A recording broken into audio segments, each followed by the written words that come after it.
Hi, welcome to Mary's Math Club. Bar graph.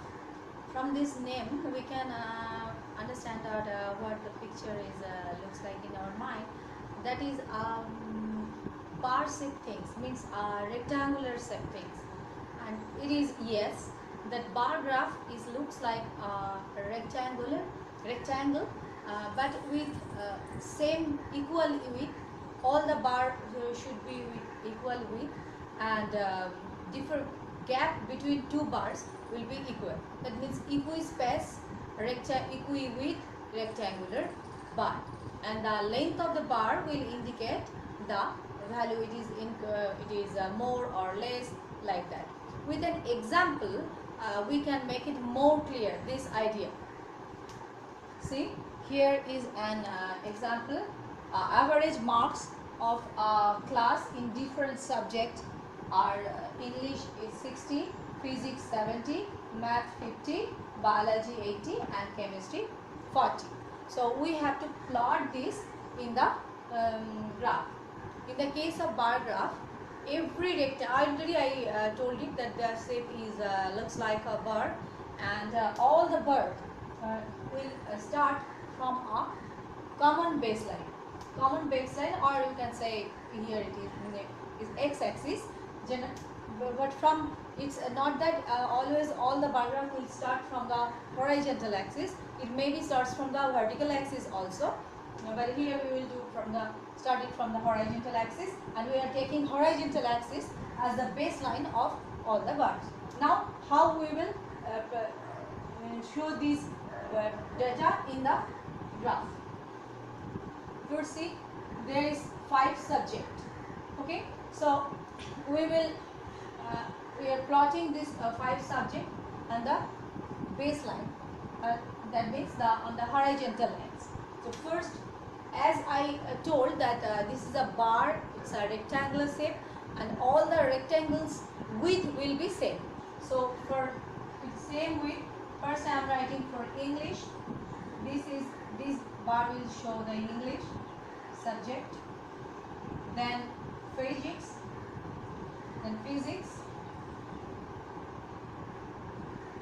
then math, then biology or bioscience, and then chemistry. Okay, so this is English, physics, math, biology, chemistry. See, now I have to draw a bar rectangular shape. But before that, I have to scale it. Scaling is very important. When for one division, just like here, there is 1. As the numbers are from 60, 70, 80, 50, 40, and my space is not too much, I have not too much space. That's why I'm starting after, I'm keeping the gap 0, 10, 10 like that, 10, 20 like that. Means in each of the division I am keeping the gap 10. So here it is will be 10. Then we have to keep the same gap between two consecutive numbers what I am writing here. 10, 20, then 30, then 40, then 50, then 60, then 70, then 80, then 90 and up to 100. Okay, again I am saying scaling is a very important thing. Scaling is an important thing in graph. This one division here representing 10 marks. So we have to write it here. Scaling, again I am saying that scaling is a very important factor in a graph. Because here see, generally after 0 which number is coming? 1, 2, 3 like that. But here we can't do it, because if we do like this, then it will exceed our board. So what we will do, we will say the scaling here, the one division or one room, means after 0 it is coming 1, right? But here I am not writing 1. I have written 10. How? Because I am taking this one division or one room, whatever you say, is equal to 10 marks. So I have to write it here that one division or some people say it's one room. Whatever you say, one room is equal to 10 marks. Okay. You can anyone can write in the corner of the graph or in the lower portion of the graph. As my board is not so enough, has not so enough space, that's why I am writing it on the under here. So I am writing this here, that one division or one room, whatever you say, is equal to here 10 marks. That means here one division carrying 10 marks. 10 marks. So now for English, that's class average is 60. So we will go up to 60. This is 10, this is 20, 30, 40. This is 50. This is 60. So along the 60, we'll make a and as I told, it's a rectangular shape. So naturally, it will go up to rectangular portion. Just take a rectangular shape. I'm using scale. You also use the scale because then it looks like good.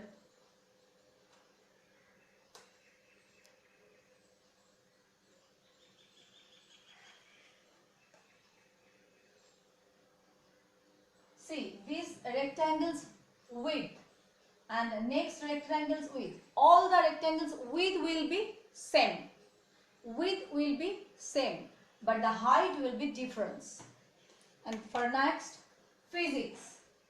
Physics, I am keeping some gap and for physics bar, and the physics it get 70. So see, this is the 70 marks here. So along this line, it will be like this. Again, I am using scale.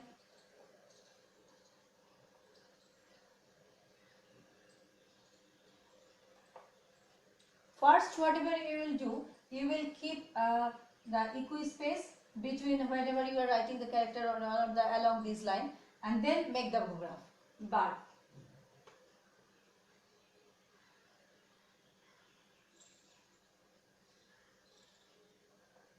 Okay. So this is 70. Again, see, this width and this width is same, but the height is different. Next, for math, it is 50. 50 is looks like that.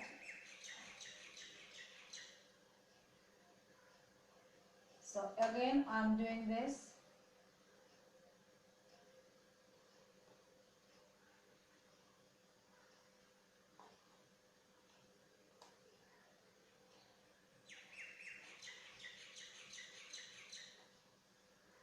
Okay, this is math.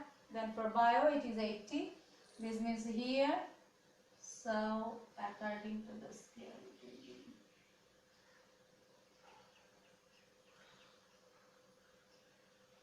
So it will be for bio.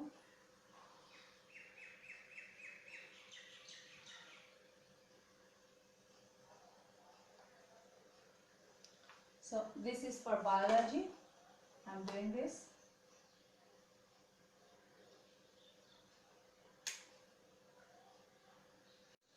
So this bar is for biology, and now for chemistry. Chemistry they got it 40. So this is the line of 40. Just like the previous way, we are drawing. Okay, I am using scale. You also take the help of scale. Then the straight line will be more perfect.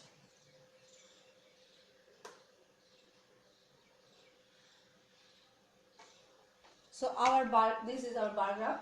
I'm erasing this line, it's not required. And now we will generally fill the bar graph with design or color, whatever you like. For this is I'm making just a stripe for to make it is very easily.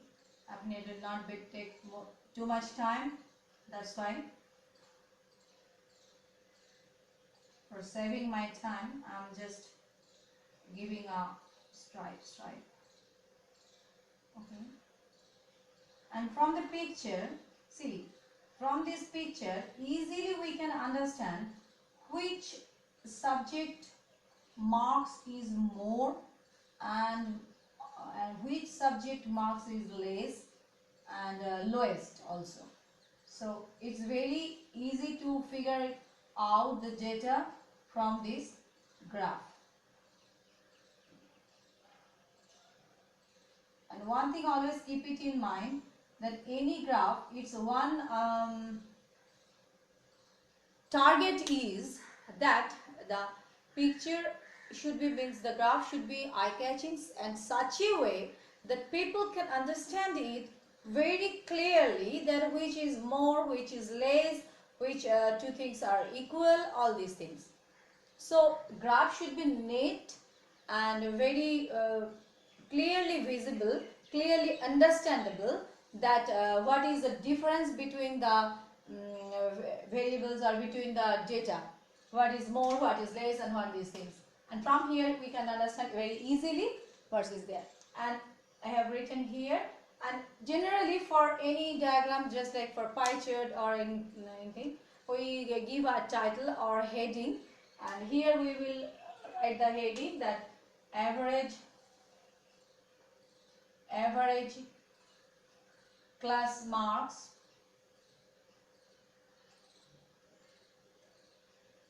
of different subjects.